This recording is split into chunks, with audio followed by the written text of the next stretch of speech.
Dans un an, qui seront les futurs champions de l'UFC? Salut la zone, j'espère que vous allez super bien et aujourd'hui on se retrouve dans une nouvelle vidéo dans laquelle on va tout simplement donner nos pronostics pour l'avenir de l'UFC. Donc dans cette vidéo, je vais tout simplement essayer de vous dire dans un an qui sera champion dans toutes les catégories de l'UFC, tu vois. Donc bien évidemment, il peut y avoir des champions que selon moi, je pense qu'ils vont garder leur ceinture. Mais il y en aura d'autres que pour moi, c'est clairement évident que leur règne ne va pas durer, tu vois. Et c'est tout simplement ce qu'on va faire aujourd'hui. Donc, comme d'habitude, je te conseille fortement de t'abonner à la zone parce que, à ce qui paraît, si tu ne le fais pas, Francis Ngannou va venir chez toi à 2h du matin pour te faire le coup du marteau. Et on va commencer tout d'abord par la catégorie des heavyweight, donc les poids lourds. Donc, qui sera champion de la catégorie des poids lourds dans un an? Roulement de tambour. Cyril Gane. J'arrête les blagues, genre fallait que je place celle-là au moins à un moment de la vidéo, tu vois. Non, je pense que la réponse elle est assez évidente. Thomas Spinal champion l'année prochaine. Cyril Gane, je ne t'enlève aucun mérite. Cyril Gane c'est un bon combattant et tout, mais genre Thomas Spinal c'est juste un niveau totalement différent. Thomas Spinal, genre c'est le champion que John Jones veut être, tu vois. Genre, encore une petite balle perdue pour les fans de John Jones. Mais si on doit un petit peu rappeler Thomas Spinal, c'est quoi? Genre Thomas Spinal c'est un record, genre le record du temps passé dans l'octogone le plus faible, tu vois. Genre il a passé quoi? 2 minutes. Genre, si tu regardes la moyenne de ses combats, c'est tout simplement 2 minutes passées dans l'octogone. Et également, genre, lorsque tu regardes par rapport à l'avenir, c'est un petit peu clair qu'en ce moment, Thomas Spinal va être champion. Parce que déjà, John Jones, il est en train d'essayer de le fuir, mais à un point, genre, John Jones, il évite de se battre contre Thomas Spinal. Et donc, John Jones, il a envie de se battre contre Stipe Miocic à la place. Et vu que l'UFC, genre, franchement, ils sont en train de... Pas dire le terme, tu vois. Ah ouais, je sais vraiment pas ce que John Jones lui a fait, mais... On dirait qu'il se passe des trucs bizarres entre les deux là, tu vois. I'm not defending John Jones. John Jones is the baddest fighter. When you think about what pound for pound really means, John Jones beat everybody at light heavyweight, then beat the best heavyweight in the division. John Jones walks out of the fucking room every time. No question about it. John Jones is the pound for pound best fighter in the world and the greatest fighter fucking ever. Period.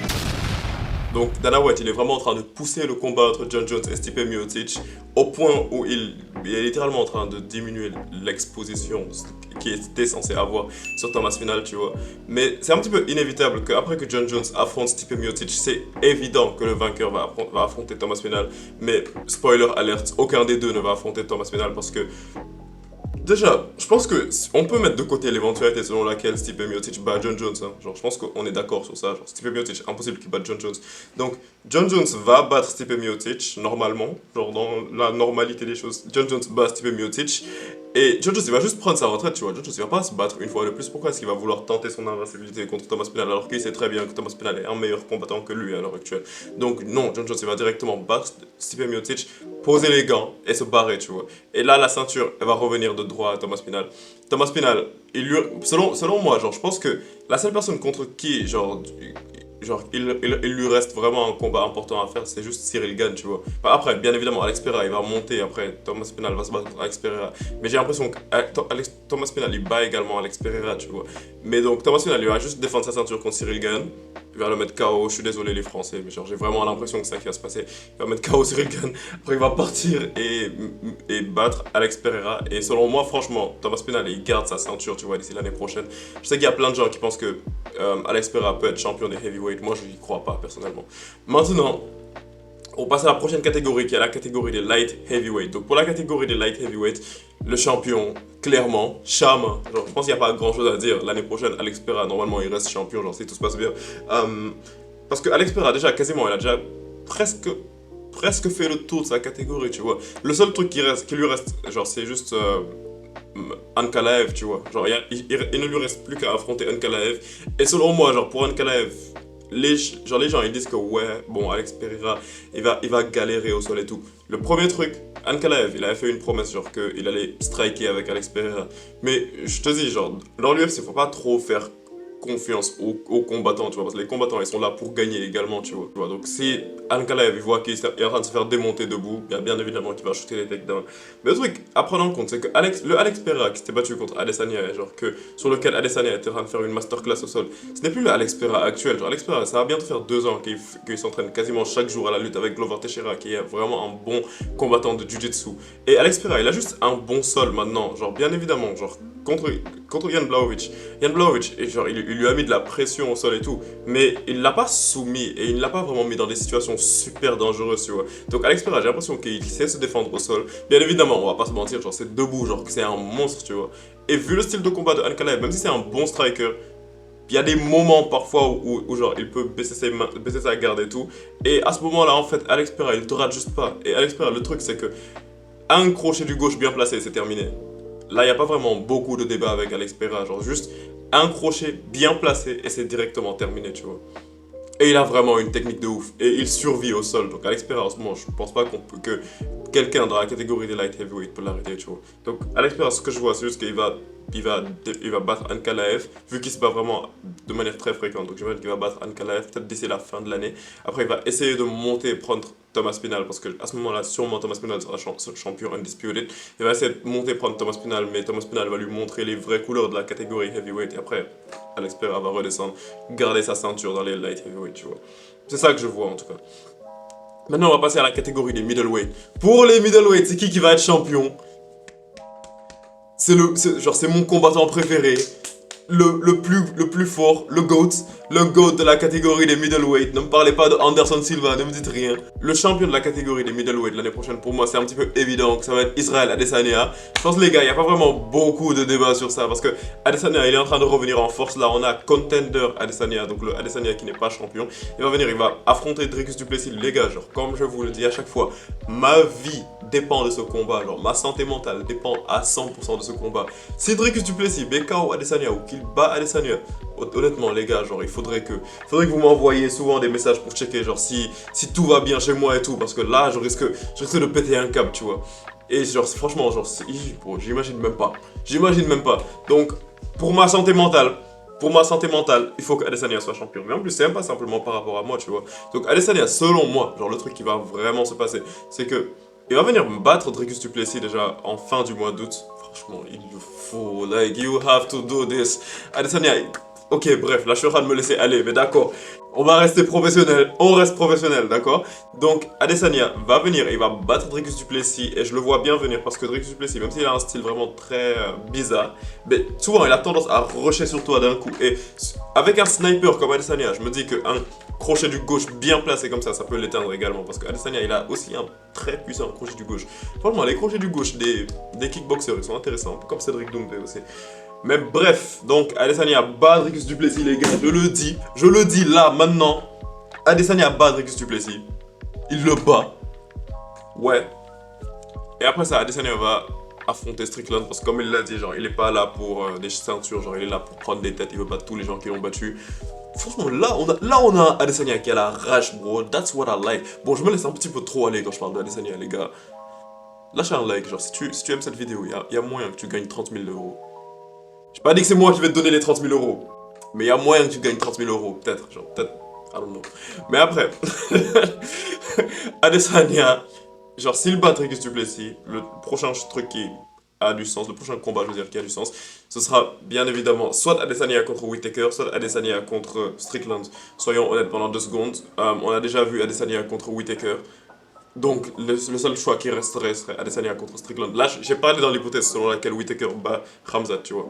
Mais donc, on peut oublier Whittaker parce que ça n'a pas encore été décidé. Mais le seul truc qui est vraiment sûr en ce moment, genre si Adesanya bat Dricus, c'est juste Adesanya contre Sean Strickland. Après, ce combat-là, il est compliqué, tu vois. Parce que Strickland, il a vraiment une garde à part. Et je sais que c'est un combat qui va aller à la décision. Mais Adesanya également, il est en mesure de battre Strickland, tu vois, parce que même si Strickland il a un style vraiment à part, ce qui est important à prendre en compte, c'est que Adesanya, la dernière fois, lorsqu'il s'était battu contre Strickland, c'était un petit peu en short notice, et le style de Strickland, il est vraiment bizarre, genre, c'est pas facile de comprendre le style de Strickland, mais j'ai l'impression que si Adesanya, il comprend vraiment le style de Strickland, et qu'il joue sur les feintes et tout, il peut battre Strickland. Je vais pas dire qu'il va mettre KO Strickland par contre, je sais que ça risque d'être un combat vraiment ennuyeux, mais Adesanya, il risque de garder sa ceinture dans ce combat-là, tu vois. Et ce que je me dis, la suite pour Adesanya, sûrement, vu qu'il dit qu'il est là pour prendre des têtes, le prochain qui va rester, ça va sûrement être Pereira. S'il veut affronter Pereira, parce que le dernier combat qu'il a fait contre Pereira, il l'a gagné. Mais s'il veut affronter Pereira, sûrement Adesanya va essayer de monter pour prendre la double ceinture. Il va monter et vite redescendre. Genre, le retour à la réalité va être brutal. Il va monter, chercher un Alex Pereira en light heavyweight. Là, un Alex Pereira qui n'a pas coupé le poids, genre qui s'est pas asséché au point que genre si tu lui donnes un coup, il s'évanouit. Là, tu vas voir un Alex Pereira qui est à son prime, tu vois. Et là, je me dis que ce serait peut-être l'un des pires choix pour Adesanya parce qu'il va monter et se faire éteindre rapidement et redescendre. Et après le chaos qui risque de se prendre là, peut-être qu'il risque de se faire battre dans le futur, tu vois. Mais d'ici un an, en tout cas, si on parle juste d'ici un an, Adesanya est champion de la catégorie des middleweight, normalement, tu vois. Surtout qu'il se bat à une fréquence de 3-4, un combat par 3-4 mois, donc ouais, normalement, il va rester champion. Après les middleweight, pardon, il y a la catégorie des welterweight. Donc pour la catégorie des welterweight, selon moi, la personne qui va être championne l'année prochaine, déjà c'est clairement pas Leon Edwards, lui je veux plus le voir s'approcher de la ceinture. La prochaine personne que l'on va avoir comme champion normalement dans la catégorie des welterweight, ça va être Shavkat Rakhmonov. Donc Shavkat, je pense que à l'heure actuelle, on peut être un petit peu tous d'accord sur le fait que il est en mesure. Bon, on n'est peut-être pas tous en mesure. On n'est peut-être pas tous, pardon, je veux dire, en mesure de dire qu'il bat facilement Belal. Parce que Belal aussi, c'est un combattant super technique. Genre, il n'a pas perdu depuis. Ça fait 9 combats d'affilée qu'il est sur une série de victoires. Et il ne perd pas ni rien. Mais Shavkat aussi, c'est une série de 18 victoires à 0 défaite et 18 finishes, tu vois. Donc je me dis que Shavkat, sûrement en ce moment, ce qui va lui rester sera juste le challenge pour avoir le title shot. Et ce challenge, je me dis qu'il s'appelle sûrement Jack Della Maddalena. Donc Shavkat va probablement prendre Jack Della Maddalena et le battre. Et après avoir battu JDM, il va directement monter et affronter le champion en titre qui est la personne de Belal Muhammad. Et je me dis que Shavkat, honnêtement, il peut battre Belal parce que Shavkat vraiment il est super technique, tu vois. Et même en striking il est vraiment bon, tu vois. Donc Shavkat, je me dis qu'il bat Belal et enfin on aura un champion super divertissant, un champion super entertaining. Parce que bien que Shavkat il ne parle pas vraiment beaucoup et genre que il y a la barrière de la langue et tout, mais dès qu'il entre dans l'octogone c'est terminé, tu vois. Même Alex Pereira quand tu regardes, genre il parle pas anglais, mais genre dès qu'il entre dans l'octogone, genre c'est terminé, tu vois. En fait, c'est juste ça, tu vois, genre, t'es pas forcé de parler anglais, genre, pour être un champion super divertissant. Donc, ouais, pour moi, Shavkat, l'année prochaine, il est champion.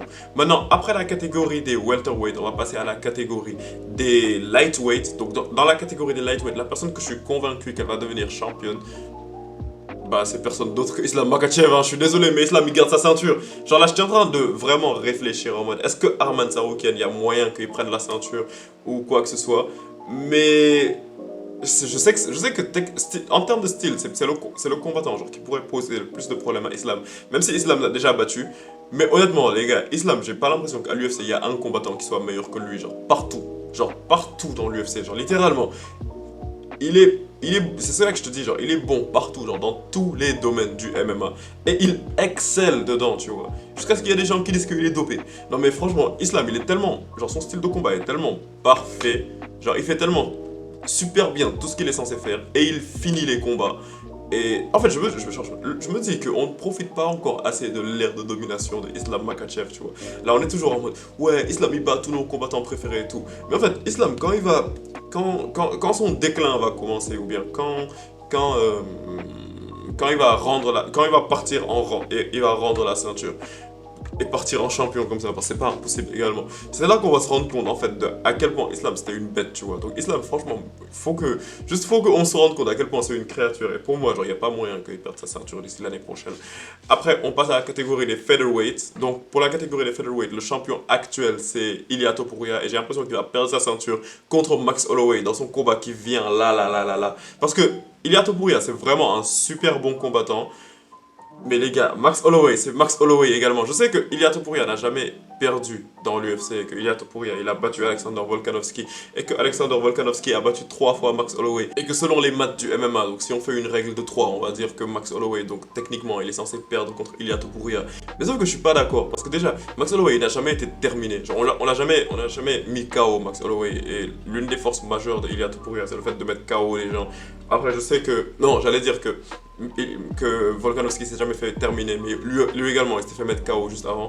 Donc Max Holloway, j'ai vraiment pas l'impression genre qu'il va se faire battre par Ilia Topuria. Ça, j'ai l'impression au contraire que ça va être un combat genre qui va être très long, tu vois. Genre c'est un combat genre qui va être du striking pur et dur, qui va aller sur 5 rounds, 5 rounds de pur striking. Mais le striking de Max Holloway, les gens, je suis juste désolé, mais genre il est juste bien supérieur à celui de Ilia Topuria, tu vois. Donc ce combat, s'il va à la décision, il n'y a pas moyen en fait, je me dis que Max Holloway perde. Le seul moyen pour que Max Holloway perde, c'est juste qu'on le mettre KO. Genre, même pas qu'on le mette KO, parce qu'il n'est pas. C'est pas possible de mettre KO Max Holloway, les gars. Genre, franchement, j'espère vraiment pas que cette vidéo va mal vieillir. Hein. Mais c'est pas possible de mettre KO Max Holloway. Le seul truc que j'allais dire, c'est de le soumettre, tu vois. Mais Max Holloway, il va pas se laisser soumettre non plus, tu vois. Et en plus, Ilia Topuria aussi. Même si de base, c'est un lutteur, mais la majeure partie du temps, il strike. Donc, je le vois pas vraiment partir au sol contre Max Holloway, tu vois. Donc ouais, moi franchement c'est comme ça que je vois ce combat. Ils vont se rester tous les deux debout, ils vont s'envoyer des patates de forain et tout. Mais la technique de Max Holloway, elle est juste trop bien. Et donc, il va le battre à la décision unanime. Et après Max Holloway va probablement devoir défendre sa ceinture contre Alexander Volkanovski. Mais ça sera peut-être après l'année prochaine. Et si Volkanovski mérite, parce que moi je me dis que Volkanovski d'abord, il devrait venir battre Ilia Topuria. Ce que je suis pas sûr qu'il peut faire. Donc ouais, moi je me dis que Max Holloway, il a la ceinture d'ici 1 an. Et ensuite, on va passer enfin à la catégorie des bantamweight. La catégorie des bantamweight dont le champion actuel est Sugar Sean O'Malley. Et moi je me dis que Sean O'Malley d'ici l'année prochaine, eh ben il garde sa ceinture, je suis désolé. Parce que là je suis un petit peu mitigé, parce qu'il y a Merab qui arrive et tout, et genre avec Merab ça peut être compliqué et tout. Mais le truc c'est que le striking de Sean O'Malley il est juste phénoménal. Et genre je me dis qu'à l'heure actuelle, genre il doit être minimum dans le top 3 des meilleurs strikers de l'UFC. Et il n'est pas numéro 3, tu vois. Donc Sean O'Malley vraiment, son striking il est tellement impressionnant. Et il protège bien les takedowns. Donc je me dis que honnêtement, genre il y a vraiment moyen qu'il batte Merab. Et le truc c'est que je sais que vous allez me dire que ouais Merab, qu'est-ce que tu me racontes et tout. Merab, il a fait une masterclass sur un Olympien en la personne de Henry Cejudo. Genre il a battu un très bon striker en la personne de Peter Yan et tout. Je sais, genre tout ça c'est vrai. Mais Merab il a jamais vraiment affronté un striker d'élite et long comme Sean O'Malley, genre un striker qui pourra vraiment mettre de la distance, tu vois. Parce que c'est vraiment quand tu mets beaucoup de distance que tu peux vraiment stuffer des takedowns et genre empêcher les takedowns. Donc je me dis que ça pourrait vraiment être intéressant, mais à la fin de la journée, je me dis que Sean O'Malley le bat. Et je vais même prendre plus de risques. Sean O'Malley bat Merab par KO, honnêtement. Je sais que Merab c'est pas Aljamain Sterling ni rien, mais Sean O'Malley bat Merab et par KO. Maintenant on va passer à la dernière division, qui est la division des flyweight. Et pour la division des flyweight, le champion actuel c'est Alexandre Pantoja. Et pour moi, honnêtement, et un petit peu comme pour les deux précédents, Alexandre Pantoja il garde juste sa ceinture. Parce que pour moi, je me disais que le truc qui était dangereux pour Pantoja, c'était juste Mohamed Mokaev, tu vois, qui était en ascension. Mais Mohamed Mokaev, il a été viré par l'UFC. Pour moi, c'était le challenge le plus important pour Alexandre Pantoja. Mais donc maintenant, vu qu'il n'est plus là, Alexandre Pantoja, il va juste garder sa ceinture. Il va encore la défendre, peut-être contre Moreno une autre fois encore, je sais pas. Mais Pantoja, il a juste un niveau bien supérieur aux autres flyweight. Même si il ne cherche plus trop les finishes, j'ai remarqué, genre depuis qu'il est champion et tout, genre il essaie tout simplement de battre les combattants à la décision. Mais Pantoja, il est juste meilleur qu'eux, tu vois. Donc moi je me dis tout simplement que Pantoja, il va garder sa ceinture. Pas trop difficilement d'ici l'année prochaine, tu vois. Mais bon, voilà, c'est tout ce dont j'avais envie de te parler par rapport à ces quelques champions de l'UFC. Donc dis-moi ce que tu en penses dans les commentaires. Et comme d'habitude, si ce genre de vidéo te plaît, je te conseille tout simplement de t'abonner à la zone. Et on se capte pour une prochaine vidéo, la famille. Peace out!